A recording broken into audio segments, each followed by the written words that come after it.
He was fired from the company he built, but came back to change the world forever. In a world full of expectations, he was the misfit. In classrooms, he was bored.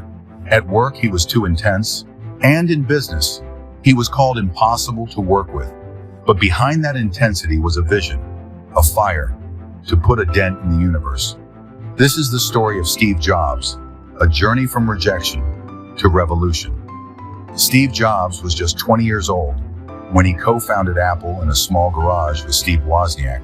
They built the Apple I, then the Apple II, then came the Macintosh. The world was watching. The boy from Silicon Valley had become a tech icon. But success comes with enemies and ego. At Apple, Steve became difficult, demanding, controlling. His obsession with perfection frustrated many. In 1985, just a few years after building Apple from nothing, Steve Jobs was fired from his own company. Imagine that, being thrown out of your own dream. Steve was 30, rich, humiliated, and lost.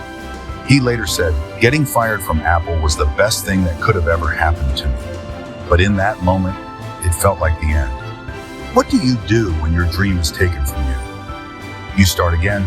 Steve didn't stop. He started Next, a computer company with bold ideas. It didn't take off like Apple, but he kept building. He also bought a small animation studio called Pixar. No one knew it would become the future of animated films. In those silent years, Steve learned. He matured. He failed again and again, but he never gave up. He believed, sometimes life hits you in the head with a brick. Don't lose faith. He didn't. In 1997, Apple was struggling. Ironically, they needed the very man they had once fired. Steve Jobs returned, and he didn't come back quietly. He reinvented Apple.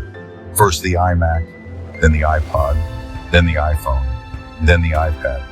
Each one a revolution. From near bankruptcy, Apple became the most valuable company in the world. And Steve, he wasn't just a CEO. He was a symbol, a vision, of resilience, of rising after the fall. He once said, "Your time is limited, so don't waste it living someone else's life." And he lived those words until his final breath in 2011. Steve Jobs didn't live a perfect life. He wasn't always right. He wasn't always kind, but he was real. He dared to dream. And more importantly, he dared to fail. His story reminds us, you don't need to be born rich. You don't need to be perfect. You just need to keep going. Because sometimes the ones who are crazy enough to think they can change the world are the ones who do.